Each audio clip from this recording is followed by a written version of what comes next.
Okay, well, ladies and gentlemen, members of the Walter Roberts Endowment Board, friends and colleagues, good evening, and welcome to the 9th Annual Walter R. Roberts Lecture. I'm Janet Steele. I'm the Director of the Institute for Public Diplomacy and Global Communication. And tonight, IPDGC, the Walter Roberts Endowment, and our co-sponsor, the Elliott School of International Affairs, are very pleased to welcome Dr. Joseph Nye, University Distinguished Service Professor Emeritus and former Dean of Harvard's Kennedy School of Government, who will be speaking on the topic of his new book, Do Morals Matter? Presidents and Foreign Policy. Professor Nye's complete bio is in the program, but with this audience, he probably needs no introduction, as he is the scholar who 30 years ago introduced the concept of soft power, the ability of governments to attract and co-opt rather than coerce foreign leaders and foreign powers. Unlike hard power, soft power is non-coercive. It attracts through culture, values, and institutions, all of which are essential to public diplomacy. It's highly fitting that Professor Nye be the speaker at an annual lecture series that honors the memory of Walter R. Roberts. Throughout his 42-year career, Dr. Roberts was dedicated to the advancement of public diplomacy through the creation of Voice of America in 1942, diplomatic assignments in Europe, presidential appointments to the U.S. Advisory Commission on Public Diplomacy, and 10 years of teaching here at George Washington's Elliott School of International Affairs. Dr. Roberts understood the critical importance of education and training, and his contribution to the study and practice of public diplomacy and global communication have significantly advanced GW's leadership in this important area of learning. Since 2011, the Walter R. Roberts Endowment, which was created by the Roberts family and housed here at the George Washington University, has hosted annual lectures with prominent foreign policy figures.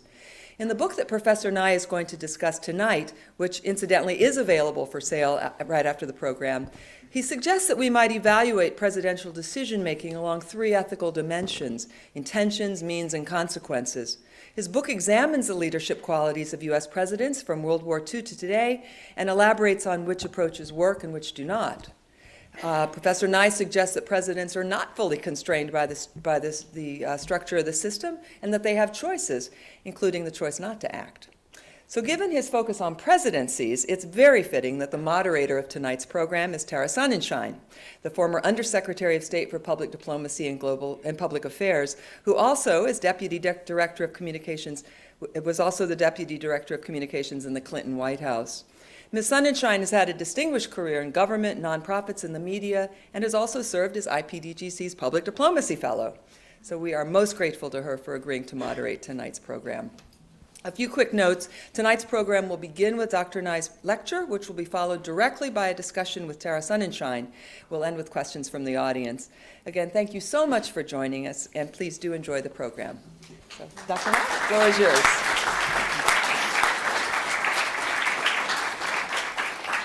Well, thank you for the kind introduction, and thank you also for the invitation to deliver the Walter Roberts Lecture, which is truly an honor. I'm going to talk a bit about the topic of this book, Do Morals Matter, but I'm going to try to keep my remarks in an unprofessorial way to about a half an hour, because the most interesting part, to my mind, is the back and forth. So I'm hoping that I'll say some things that you'll object to, not just ask questions about, which will allow us to have a discussion. This question, do morals matter, when I ran into a friend who was asked me a couple of years ago what I was doing, and I said I was writing a book on this subject, and she said, well, that's good, it'll be a short book. And that really represents a sort of a conventional wisdom that I encountered very often, both when I was in government and also in academia, that the feeling is, morals are just kind of icing on the cake, but it's national interests that bake the cake. I mean, so morals are after the politician decides something because of national interest, he sprinkles a little moral icing on it to make it look pretty, but it's not really relevant. It's just sort of icing. I had a feeling that was wrong, both from my experiences in government and from my studies of history. And so in this book, I try to do two things. First of all, I try to look at each of the 14 presidents since 1945, the so-called American era, and say, if you had this view that morals don't matter, would you get history right or wrong? And I've tried to show in the book that in several cases, you'd get history wrong if you took this cynical view. That morals were not just icing, they were basic ingredients in baking the cake, and that if you took this cynical view, you would not get your history right. And then the second thing I try to do in the book, and I'll spend more time on that tonight, is okay, if they matter, how should we think about them? Because that's not as obvious as it first seems. But on the first question, do they matter? I'm not going to go through all the examples, but let me just give you one to show that morals mattered historically. And that's the case of Harry Truman and the atomic bomb. Many people say, well, you know, Harry Truman dropped the bomb on Hiroshima and Nagasaki, and he said in his memoirs he didn't lose sleep over it. That means that morals don't matter. But it's not that simple. There was a third bomb, and Truman said, no, I'm not going to drop the third bomb because I don't want to kill any more children. And even more important, 5 years later, when the United States was involved in the Korean War, and the Chinese had crossed the Yalu River and driven the Americans down to the Pusan perimeter in the south of Korea, there was looked like we were losing the war. And General MacArthur, the great World War II hero, who was the commander in the region in 1950, told Truman that he was going to lose the war unless he gave MacArthur authority to drop 25 to 40 atomic bombs on Chinese cities. And Truman said no, even though he knew and was warned that it was going to destroy his presidency if he wound up with a stalemate or defeat in Korea. But he felt that he was not going to do that again. That was it. Now imagine that Truman had acted out of political expediency or in nationalist and glossed it over by saying it's a national interest to make sure we don't lose in Korea. Imagine that he'd done that and that nuclear weapons had become normal weapons of war. The world today would look very, very different. And Tom Schelling, the Nobel Prize laureate, who did a lot of nuclear weapons and arms control, wrote in his Nobel lecture, said the nuclear taboo may be the most important thing that's happened in the 70 years after World War II. And Truman began the nuclear taboo. That nuclear weapons for deterrence, but not for warfighting use. So I would submit that that's a pretty good example of where morals made a big difference to how history turned out. And I think I have some other instances in the book. You can look at them and decide whether you agree with them or not. But I think the cynical view doesn't capture something that's as important, let's say, as Truman's actions relating to nuclear weapons. But then if morals matter, that leaves us with this question of how should we think about them? And there's a tremendous tendency for Americans to say, well, we Americans are good. We know that we're good people. We're an exceptionally good people. And therefore we did it. It's moral, which is kind of a non sequitur. And we believed this about ourselves in the 19th century. There was nothing new about this. But if you were a Mexican and you lost half your country to American aggression, or if you were a Philippine who suffered waterboarding under the presidency of Teddy Roosevelt, you didn't think the Americans were all that moral. So the fact that we're exceptionally moral and we did it, that's not going to wash for an example of how do you think about morals. Another way in which Americans often debate or talk about morals is the view that if you express grand principles and you express them in a brilliant way, that that's a moral foreign policy. People often say we need a Reaganite foreign policy. He was able to express our values like nobody else could. He was very good at that, but just expressing moral values is not moral or morality as such. It's one part of it, but not the whole thing. And sometimes other people will say, well, it's how it turns out. If it turns out well, then it's moral. And that, of course, is also a non sequitur, but you hear it very often. So people will say, well, Richard Nixon got us out of the Vietnam War, and therefore that was a good moral action. But he did it in a way where he wanted to preserve what he called a decent interval, which turned out to be about 2 years before the North Vietnamese took over South Vietnam. And he suffered 22,000 American lives and countless Vietnamese lives for that.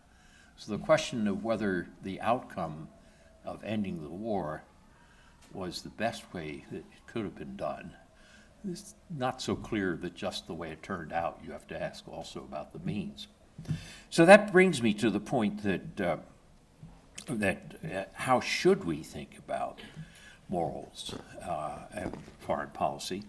And I do think that we have to engage in what I call three-dimensional ethics.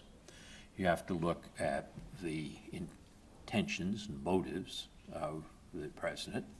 You have to look at the means that he uses, and you have to look at the consequences. And then you have to try to balance all three of those dimensions to make an assessment overall. And you could say that,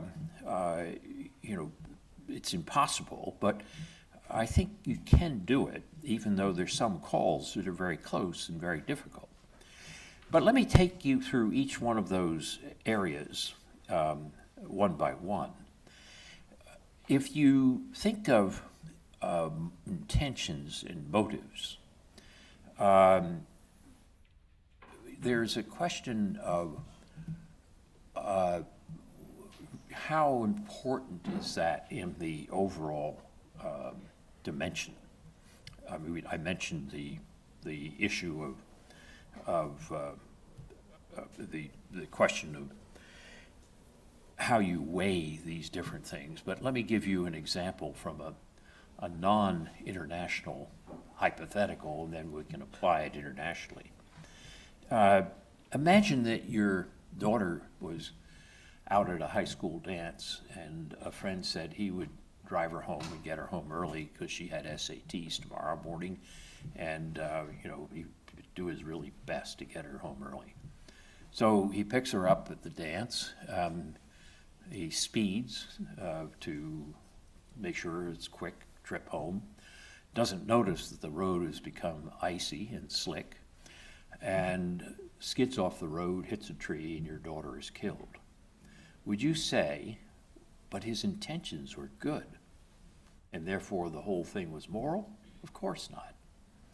You'd say inappropriate means, too much speed for icy roads, and horrendous consequences, unintended consequences, but not carefully thought through. So when Ari Fleischer, who was George W. Bush's press secretary, praised Bush for the moral clarity of his freedom agenda in the Middle East, that he was going to bring freedom to the Iraqi people and to democratize the Middle East as a way to get rid of terrorism. Let's grant him those were good intentions. There are debates about the intentions, but let's grant that. But if you then go on and you say, what about the means? Did he have appropriate means to democratize Iraq? No, he didn't know how to do it. And did he think through the consequences, the unintended consequences, in a careful way? Well, there were books prepared by the State Department about what would be involved in reconstruction in Iraq. There were various reports from the CIA talking about how difficult it would be, they were largely ignored in the White House. The feeling was that this was going to be a cakewalk, we were going to be greeted as liberators, that it was all going to be okay. And that failure to really analyze hard and think through the unintended consequences is a little bit like skidding off the road and hitting a tree. And the disaster of Iraq, in which we basically set the conditions for a civil war in Iraq between Sunni and Shia, and actually strengthened al-Qaeda in Iraq, which eventually evolved into becoming ISIS. Those were pretty bad, immoral consequences. Now, you could plead those were unintended, so, everybody faces unintended consequences. But then you have to say, but how careful, how prudent was he in thinking through this possibility? And it wasn't a remote possibility. There was evidence that it was a high possibility. And the answer is not. So what we would do is say that failure to do due diligence, and the way it turned out is what in law we would call culpable negligence. So let's grant him the good intentions, but this failure to think through appropriate means and possible unintended consequences means the action was immoral. So good intentions are clearly not enough, and I think you can make a case that that action of Bush's, that Ari Fleischer's view that he had moral clarity doesn't make it a moral action, that it's much more like the road accident that I cited for you. Now, what about means? For example, we're taught, all of us, thou shalt not lie. Do we want a president who never lies? Well, probably not. We probably do want a president who sometimes lies. There may be situations, for example, before the killing of Osama bin Laden, where there may have been lies told to cover up the operation that was going to occur. And we also know historically that some presidents have lied quite dramatically, not just on small operations. Franklin Roosevelt, one of the great presidents over the years,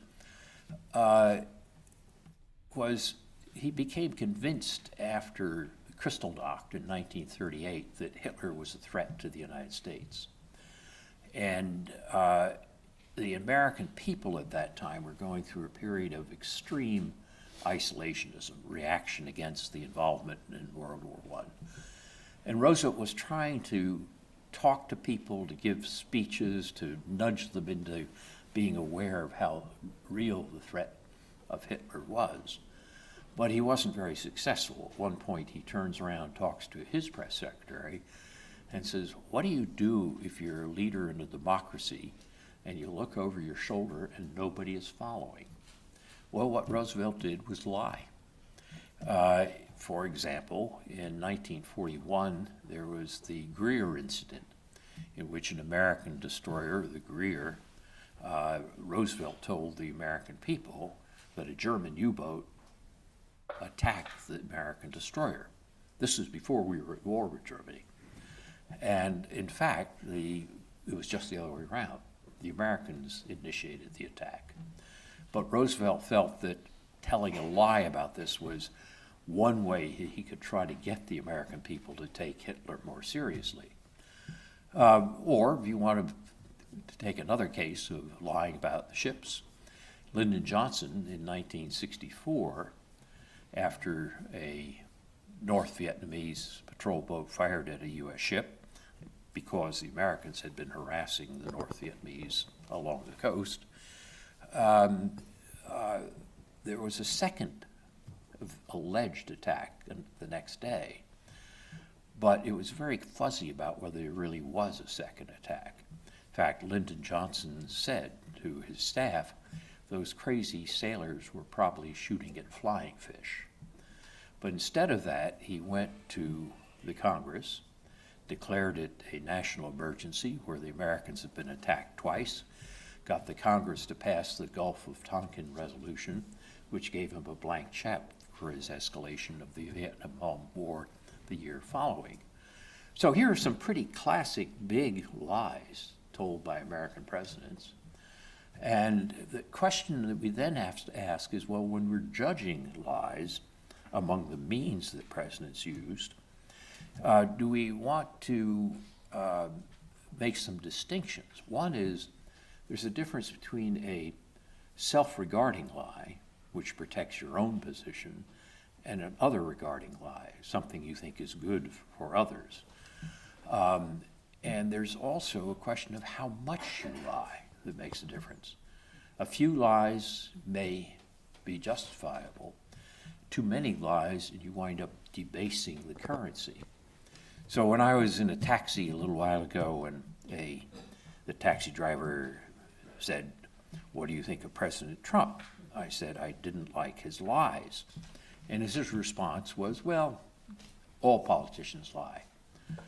But that's not enough. Then you have to, if you're not a taxi driver, but trying to be serious about ethics, you have to look at what type of lie, other regarding or self-regarding, and how much. And lies about the number of people showing up at your inauguration are purely self-regarding. There's no other regarding nature of it. And similarly, if the Washington Post is even half correct, in which they say that President Trump told something like more than 10,000 lies in his first 1,000 days in office, at that point you're debasing the currency. There's not a trust. So that when you go forward and say, for example, that after the killing or assassination of Soleimani, that it was because we were under imminent threat, people don't believe you. In fact, he couldn't even convince all the Republicans in the Senate when the Senate was briefed on this. So there's a danger of overdoing that. In other words, we admit that the means are such that sometimes presidents lie, but we don't stop with the argument all politicians lie, therefore everything is equal. We say what type of lie and how much. And I think that's another example where we don't want to just everything's all or nothing. It's usually these harder choices that we need to make. Now, let me turn, having looked at intentions and means, turn a bit to consequences. In consequences, presidents are trustees. They're not able to use their own morality in all circumstances. They're fiduciaries for the people who elected them. For example, if you were picking a roommate or a spouse, and you discovered that he or she was a pacifist and would never believe in the use of force, you may say, boy, that's great for a roommate or a spouse. But if you're picking a president, would you really want to vote for somebody who said, I will never use force or authorize the use of force? Probably not. There may be times when, in defense of the public interest, a president has to do something that he or she might find personally repugnant, but that is necessary for protecting this larger national interest.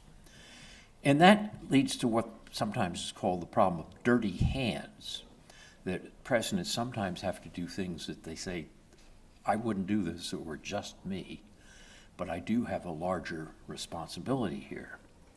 And that issue then of what do you do if you're president is you have to basically do the best the circumstances will allow. And that requires you to have a sense of the context and a sense of the likelihood and an emotional intelligence to control your own emotions to make these hard calls. And that assessment of consequences is extraordinarily important. If you compare the two Bush presidents, 41 and 43, you've got a great natural experiment, as economists say. You'll never control as carefully for genetics as this one. Half the genes are the same. But it's also interesting that the first President Bush, who had an extraordinarily good background in international affairs, had great contextual intelligence. And he also had very good emotional intelligence, the ability to control your own emotions so that they overwhelm you. And when I wound up doing my rankings of the presidents at the end, he wound up in my top quartile, even though I hadn't thought so at the time, in 1988. His son, Bush 43, George W. Bush, as governor of Texas, didn't know much about the rest of the world and didn't have the same kind of emotional control that his father had, and he wound up in my bottom quartile. So in that sense, you have the fact that you can have people with similar backgrounds, certainly similar genetics and so forth, but who can approach the question of how you assess consequences in very, very different ways.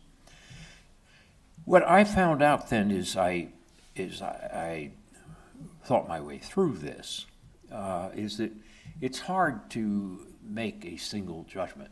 Most issues are not black and white, either or. They're often very close calls. Henry Kissinger once said that it's not the things that are 90-10, it's the things that are between 49 and 51% that are the hardest things. And when you're dealing with those hard calls where they're trade-offs, then you really do have to weigh motives, means, and consequences and make an assessment of balancing these as to how you put the presidents in, rank the presidents in their moral capacities. I will give you my answers, or how I rank them, save you reading the book, but don't take them too seriously. The four best, the top quartile, were Franklin Roosevelt, Harry Truman, Eisenhower, and Bush 41. And the four worst, the bottom quartile, were Lyndon Johnson, Nixon, Bush 43, and President Trump, though I have to admit that that's a proper way of grading this would be incomplete. But if I gave him an incomplete, I would also pass along a note saying needs further improvement. But the point, and the other presidents are stretched out in between these two, top tier and bottom tier. But the point I want to leave you with is don't take my assessments and the scorecards too seriously. I changed my own assessments. I mentioned that in '88 I worked in the Dukakis campaign trying to prevent Bush from becoming president. By the time I wrote this book, Bush 41 was in my top tier. And we all discover new information or have new attitudes as we think through things. So it's not too surprising if I change my own scorecard over time. If I look at this book in 5 years or even 5 months, I may want to revise some of these. So look at the scorecards if you read the book, push back on them, but don't take them too seriously. What I want you to take seriously is how you think about ethics. And that's this three-dimensional ethics, motives, means, and consequences, of not making superficial judgments. It's us, therefore it's good, or it sounds good, therefore it's good. But thinking through how did a president balance motives, means, and consequences in reaching the judgments over the 4 or 8 years that he served in office. And that is where I hope the book will make a contribution. Not that any one judgment of mine is right, might not be, but that if I can persuade Americans more generally to think about morals and foreign policy more seriously or more carefully, then it will be worth writing the book, even though my friend suspected it would be a short one. Anyway, thank you all very much, and now I'm going to have a chat with Tara.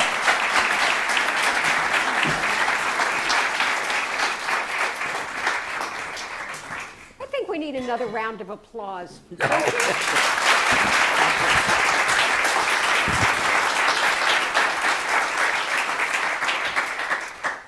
So you may think you can change your mind, but I actually think in addition to Professor Nye being a great historian and policymaker and author, he's also a pretty good futurist. And I'm going to ask all of you when you leave tonight, not only to get the book, but to look back 10 years ago at a TED Talk that you gave. Do you remember it? It was in Oxford? Yes, very much. And you warned then about this subject of power, soft power, hard power, and you promised that America would survive 10 years. We are in 2020, we're still here, but you did warn that our soft power, our ability to morally persuade others, might be eroding. Still believe that? Well, unfortunately, it's gotten more erosion than I expected. But it's interesting, soft power, just to explain to people who didn't see the TED Talk, power, which is essential in international relations, is the ability to get others to do what you want. You can do it three ways. You can do it by coercion or threats, you can do it by payment, or you can do it by attraction. And very often people don't pay enough attention to that third aspect, attraction. And I was trying to persuade people that that needed more attention. But the intriguing question is, how durable is it?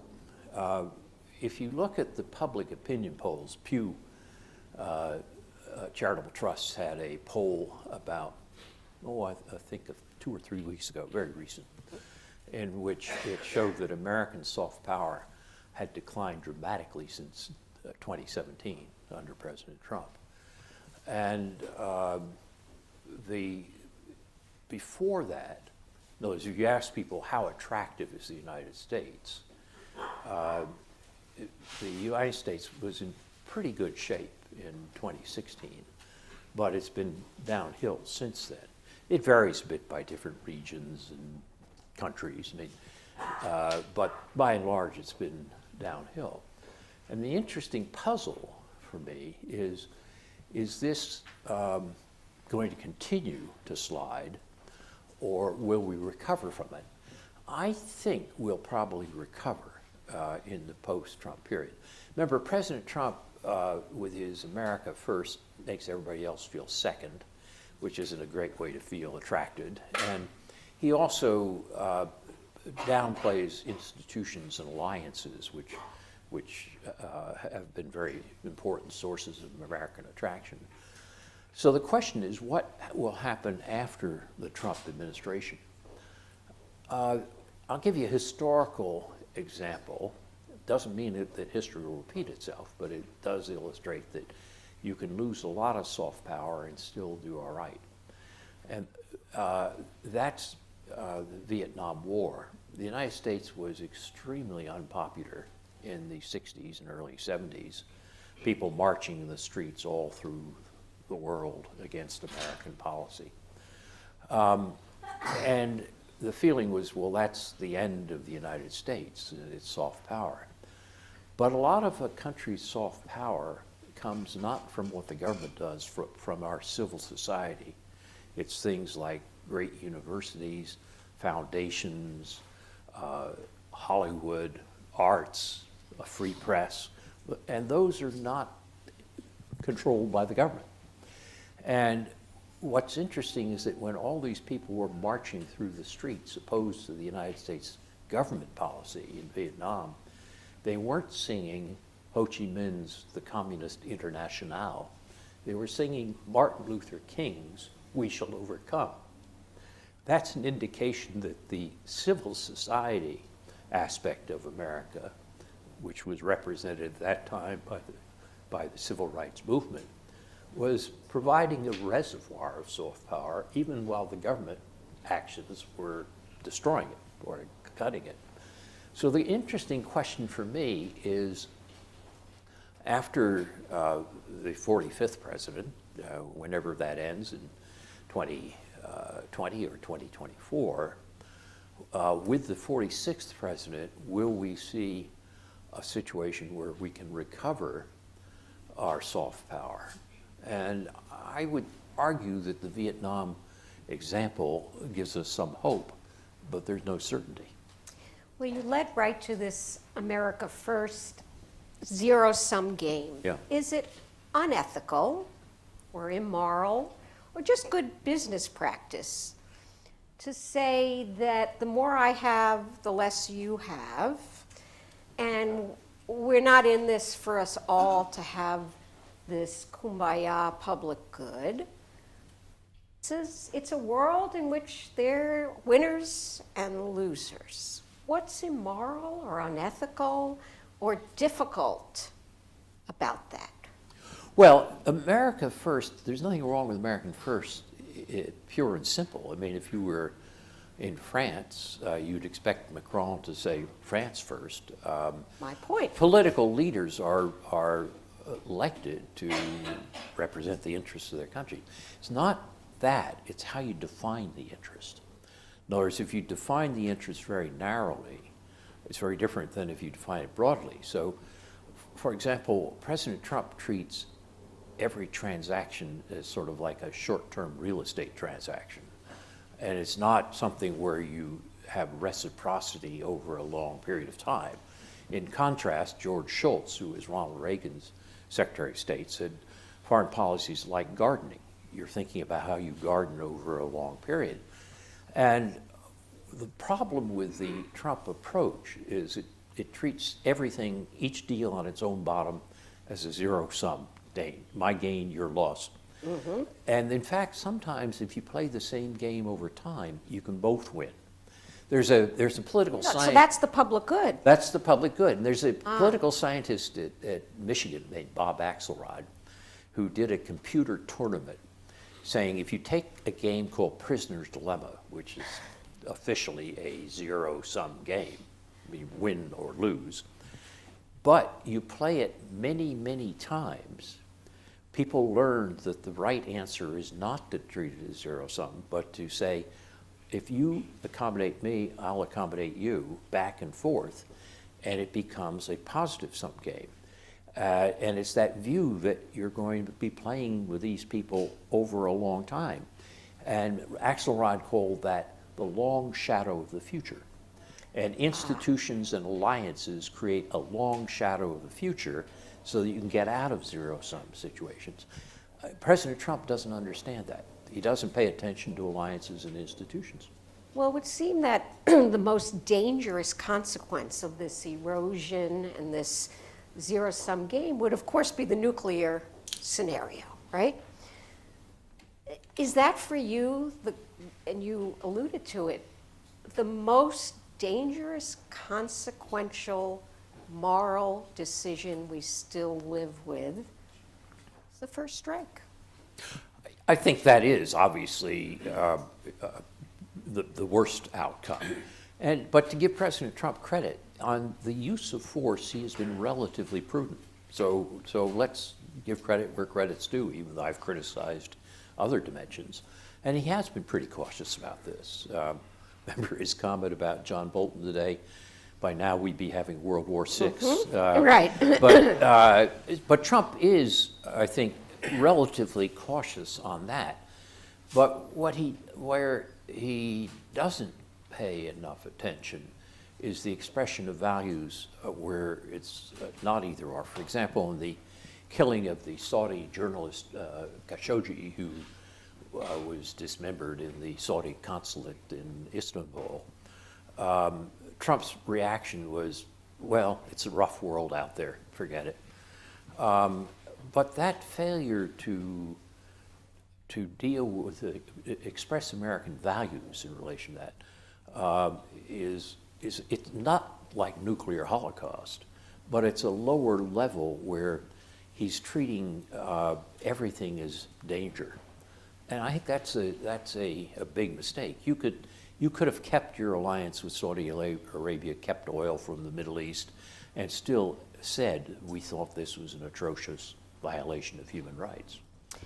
I want to make sure all of you raise your hands and get a chance to ask a question. And while you're coming, I don't know if we're using a microphone. Yes, we are. So there's going to be a microphone. And as we go there, I do need to ask how much of this whole ethics business is circumstance and how much is the human capacity for self-control, for discipline, for thoughtfulness, and how much is the world the circumstances we inherit? Well, the context is extraordinarily important, and things vary. Let me give you an extreme case. I mean, there are certain situations which are zero-sum, and where the price is survival.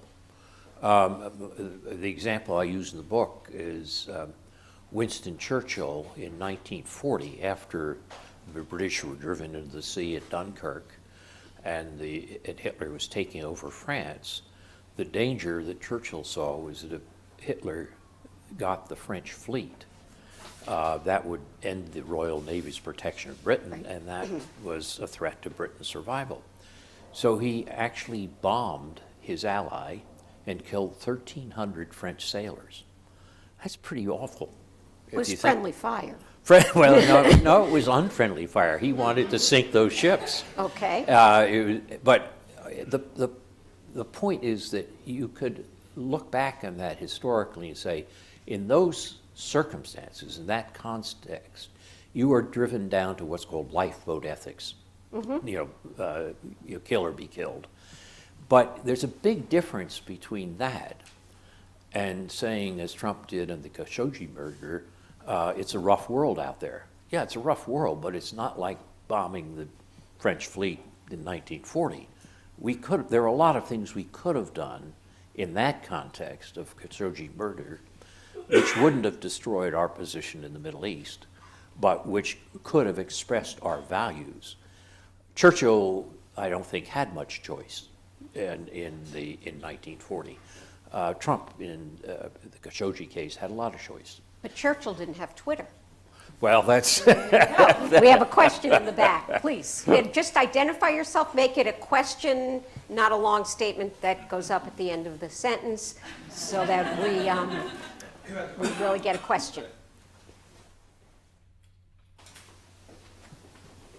And no one should be shy. We want to get to as many.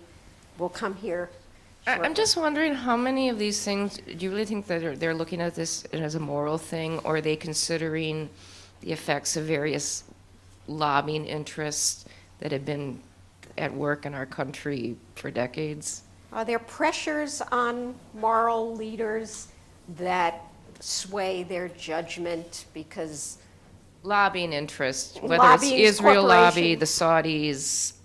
Yes, I mean, clearly, presidents have all sorts of domestic political pressures which affect how they do this. I was reading my colleague Samantha Power's book about her experience in the Obama administration, and it came up with an interesting example there. Samantha was responsible for human rights, more or less, in the Obama administration. And Obama, during the campaign to win votes of Armenian Americans, promised that when Armenian American Day came, he would condemn the Turkish genocide in 1915, and that was, a campaign promise.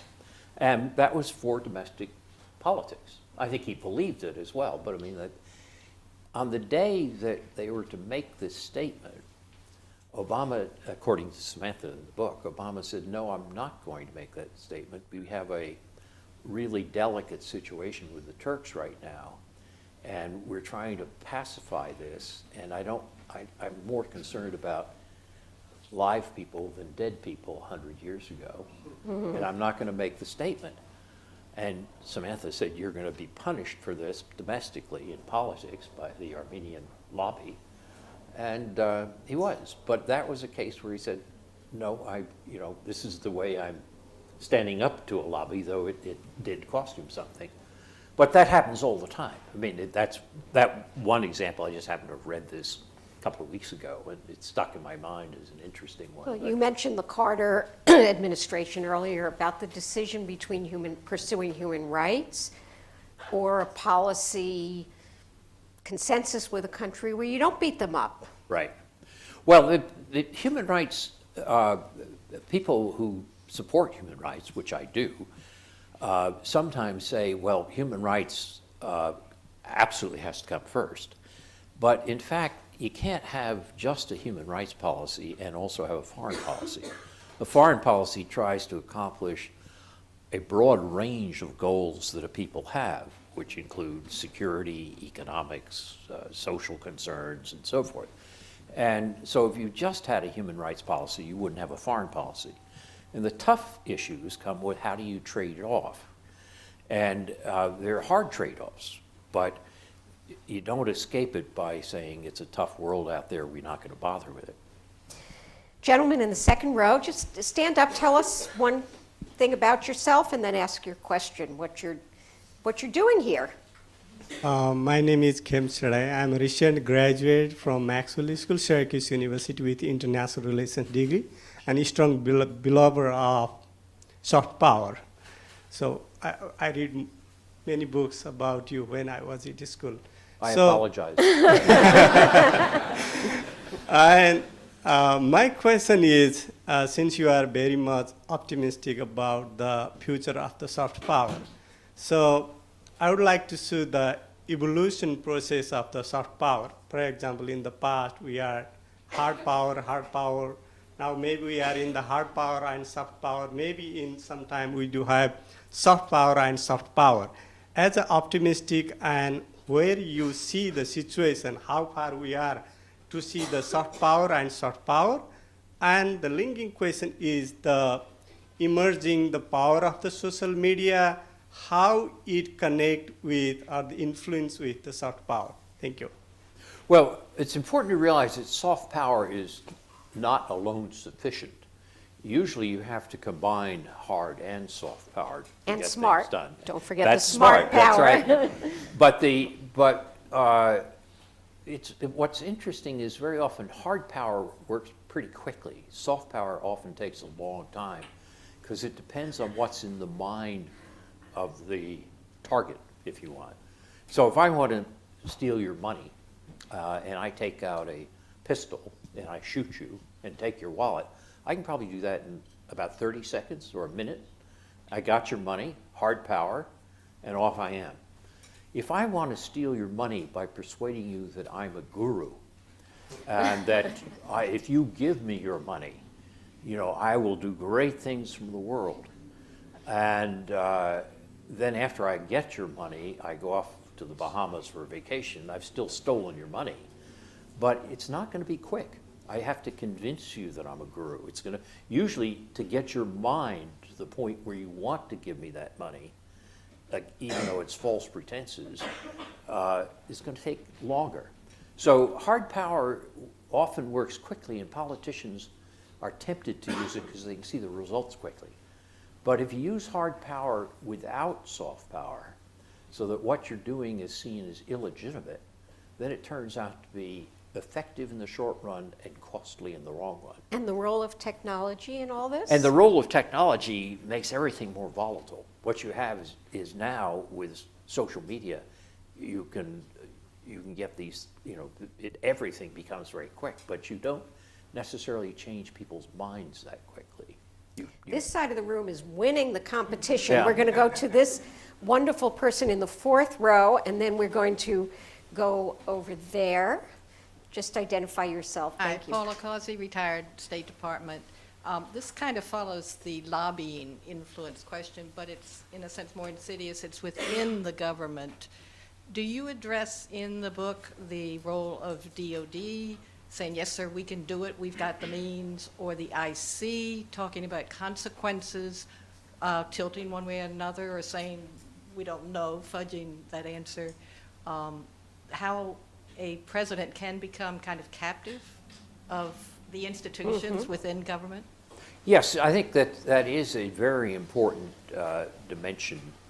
And that's when presidents tout the military solution, which they're tempted to do because it's quicker, more immediate, they often are selling short the full resources we have and twisting. There has been over time, and I speak as a former Assistant Secretary of Defense, there has been over time a militarization of American foreign policy.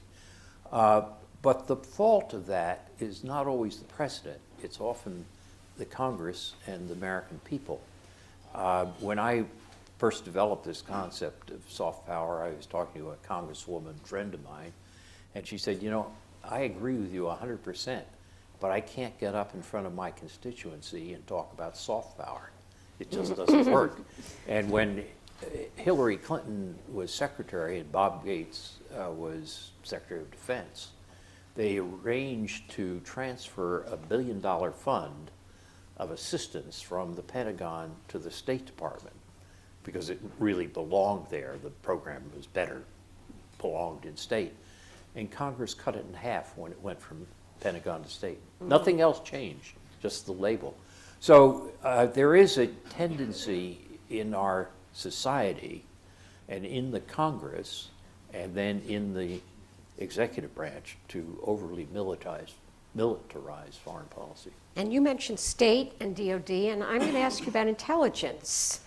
It would seem that one of the areas of moral, ethical behavior is never to manipulate intelligence or misuse it. Well, the corrupting intelligence, there are many cases of it over the years, so it's not brand new. But one of the hard things when you're doing, I ran the National Intelligence Council for a while in the Clinton administration. One of the hard things is to keep your sense of integrity to make sure that you're calling it as you see it. And after the National Intelligence Estimate on Iraq came out, I spoke to a person who had worked for me when I was head of the NIC. I, by that time, left government. And I said to him, what happened? Did you guys corrupt intelligence? He said, no. He said, we had a pile of reports that said Saddam Hussein had weapons of mass destruction. It was a pretty big pile. We had another pile of reports that said, no, he doesn't have weapons of mass destruction. It was a smaller pile. But the White House kept coming out, Dick Cheney and others, and pressing us about the big pile. Give us more evidence from the big pile. He said, we never spent enough time thinking through the small pile. So it was corruption of intelligence, but not in the sense of saying to them, you must report something you know to be not true. It was to divert their attention away from inconvenient truths. But doesn't the notion that the intelligence estimates, that the intelligence officials are not going to come before Congress, I don't know how many of you saw this. They will issue their report to the president, but they will not come and openly testify because that intelligence may not match our president's goals. Did you see that?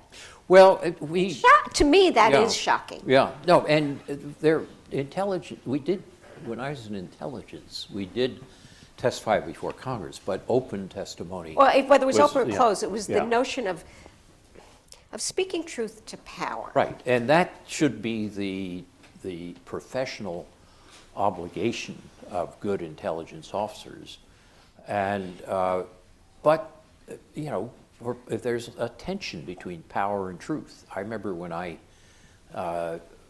we came up with an estimate about a country in nuclear weapons, which ran across what the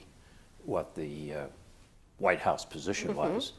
And I was called down to the White House and went to meet with some very high people. It's called the woodshed. And, you know, said, you know, you've just come up with an estimate that's not the president's position.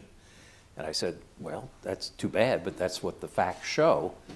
And to give them credit, this was in the Clinton administration, after browbeating me a little bit, they let go.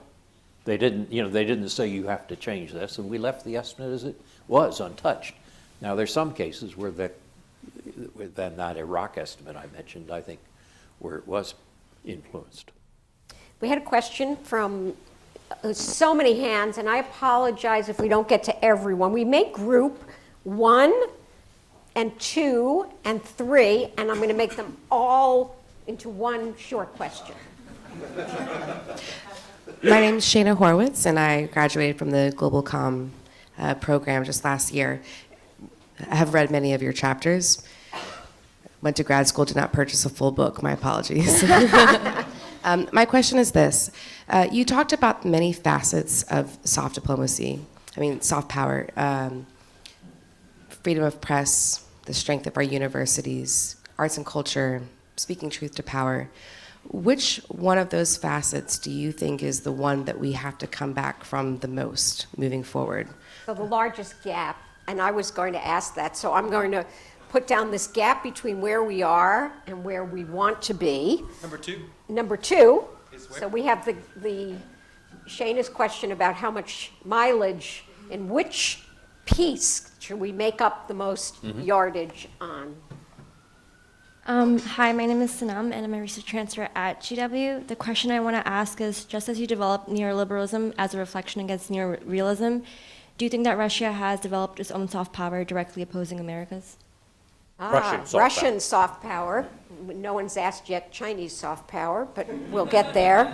And the third question, how these connect, I have no idea, but we're going to try. Well, we'll wrap them together. Yeah. Hi, I'm Caitlin. I'm a student at the University of Pennsylvania. My question is, how do we teach morals? How can we improve morals, and how amenable are morals, as we get older in life? So I'm going to actually start with how we're going to teach this, and we'll get you a word about Russian soft power and a word about which of these aspects of soft power we should work the hardest on. I know you're going to say all of them at once, but start with how we're going to teach it. Teaching morals, we generally see a lot of this in coming out of our homes, our churches, our societies. But when you get to school, and particularly when you get to university, you can, I think, with courses, get students sensitized or pre-professional sensitized to this.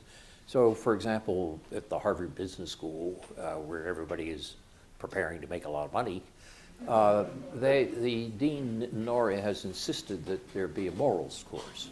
Now, the question of how effective it is debatable, but you do need to get people to keep thinking about this. One of the reasons why I wrote this book, I used to teach a course in the Kennedy School about this, is that I want to get to a broader audience to say, yes, this is important, and think harder about it. Now, another dimension of teaching is the top leadership. Teddy Roosevelt called the presidency a bully pulpit, bully meaning a very good pulpit. And that's true. And one of the criteria that I use for judging the morality of presidents in terms of their consequences is their educational effect. And the educational effect of let's say, a Jimmy Carter is very different from the educational effect of a Donald Trump. So there are many different ways in which we teach morals throughout our society. Is Vladimir Putin learning this? On Russian soft power, there's not much of it. Remember, soft power is attractiveness, and it depends on who you're attracting. So there are areas of Central Asia, former parts of the Soviet Union, where Russian is spoken and where Russia is still attractive. But by and large, the Russians don't have a lot of soft power. If you look at their actions in Ukraine, whatever soft power there was from cultural affinity has been pretty well destroyed by Russian actions. And there's an index that's published in Britain called the Soft Power 30, and it ranks the top 30 countries in soft power. Russia and China come out around 27 and 28. The Americans usually are in the top 5. We used to be number 1, but 27 and 28 is quite a gap between that and the European countries. So if I gave you some resources to spend on soft power, and I told you you were the Undersecretary of State for Public Diplomacy, and you had to allocate funds and make up some lost ground that from this erosion. Would you have 2 or 3 parts of the soft power place that you would put your priorities? I have always thought we got our best value out of people-to-people exchanges. I mean, I'm all in favor of Voice of America. I'm all in favor of USIA having information corners and embassies and so on and so forth, but or the State Department now. But I find that over the long run, getting people communicating back and forth doesn't make them always love each other, but it does make them have a better appreciation for each other. So I think we've gotten more value out of some of the exchange programs. And you should answer that because you were in charge of it. So. Go Fulbrights, and I think of U.S.-China as you were saying that, and I think about this virus that the World Health Organization is telling us that this is about the global public good now. So do we ethically, morally take the high ground, put aside our trade differences with China, our human rights criticisms? Are there certain times in history where you're just called to act? Well, in the final chapter of the book, I say, what are the big challenges we're going to face in foreign policy going forward? And one of them is how we deal with China, and the other is how we deal with these new transnational issues, which cut across borders and don't respect sovereignty. And pandemics are an example of this. So is climate change. I mean, U.S. and China together produce 40% of the CO2, and it's going to damage both of us. Parts of Florida are going to be underwater, in the Chesapeake Bay and so forth. But when the Himalayan glaciers melt, China is going to be devastated. So both of us have a lot to suffer over the course of this century if we don't do more on climate. And neither of us can do that alone. You say, in traditional international politics, China is building coal plants. We want them to stop it. They don't stop it. What could we do? Well, hard power. We could bomb the coal plants. No, not likely. We could embargo all trade with China. No, not likely. Or we could use a soft power approach of working with China to get them to see that this is something where we need to cooperate and that we will cooperate. And Obama was doing that. If you look at the difference between China and the U.S.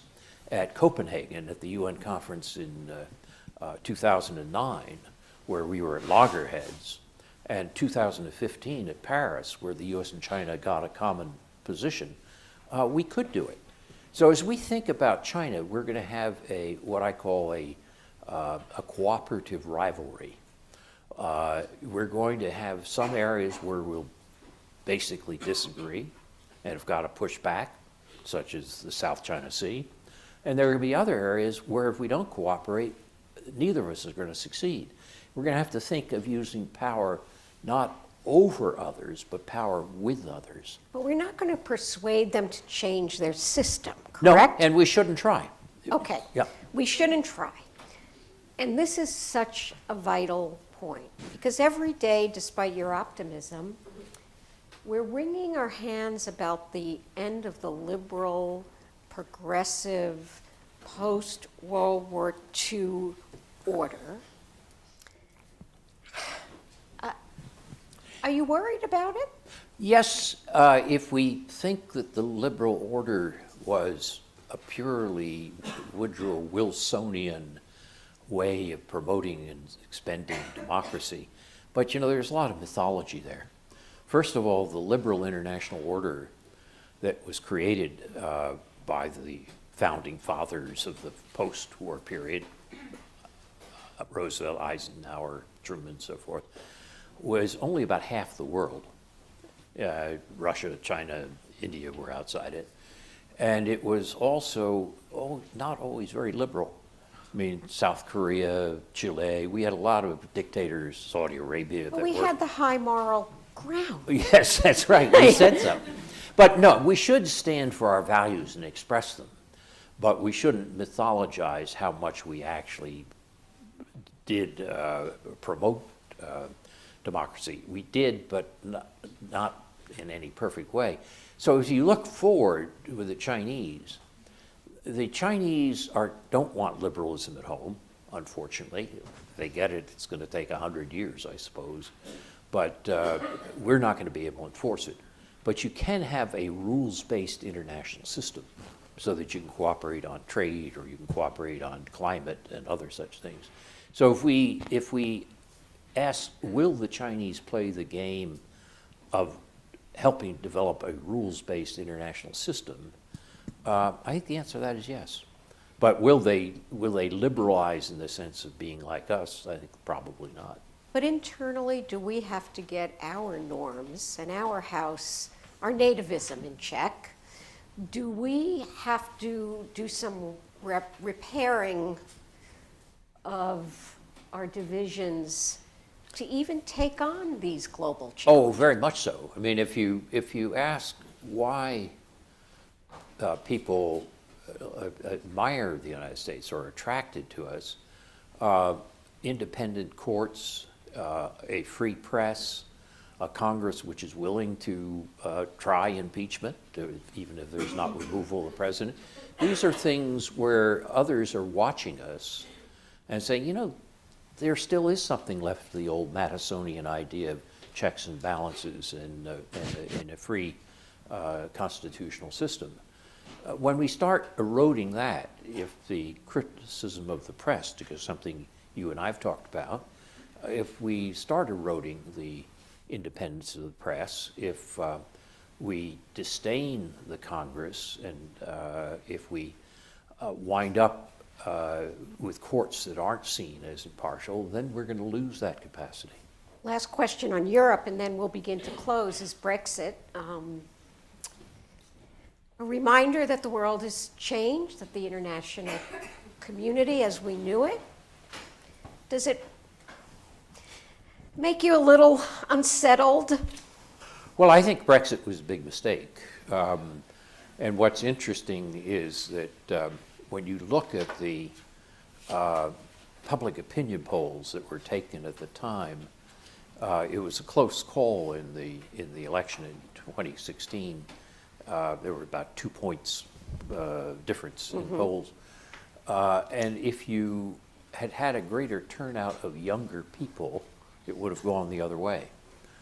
So it was a very close thing, but it became such a litmus test and dividing mark in Britain that you wound up where you are today. The interesting question will be to see to what extent the Johnson government tries to maintain close relations with Europe despite the formal divorce. And that's what a lot of the bargaining in the next year is going to be about. Well, I think we can all be happy that you are optimistic. You don't see the sun setting on the American empire just yet, nor the British Empire. I want to close with a quote from your book, and it is not your typical foreign policy quote. It's a haiku. We are clay turning on the potter's wheel of life. What do you mean? Well, it says a haiku from Molly. Molly, my wife, is a potter. And are we making something with these? What I thought reading that haiku was about how we shape with our human judgment, with our ethical judgment, with our moral judgment. We're just a lump of clay. Well, we are a lump of clay, but what strikes me is when I try to take a lump of clay on a potter's wheel and make it look like a bowl. She does a better I job. can't do it. And the end of the haiku is her love centers me. Her ability to mold this clay so you get a beautiful vase or cup or bowl out of it, That's where human agency comes in. I don't have it, but she does. Well, you've brought some of us to us this evening. I want to leave some time for people to come up and congratulate you and ask you those final questions. But I know we're inspired, and we feel like we will go out tomorrow and do our best so that when you do your TED Talk in 2030, we will say, you told us it would be fine. Well, maybe. Thanks, Tom.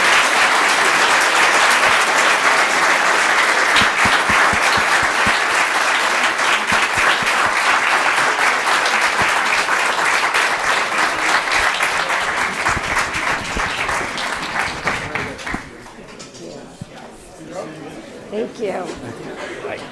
Thank you. Thanks. Well, thank you.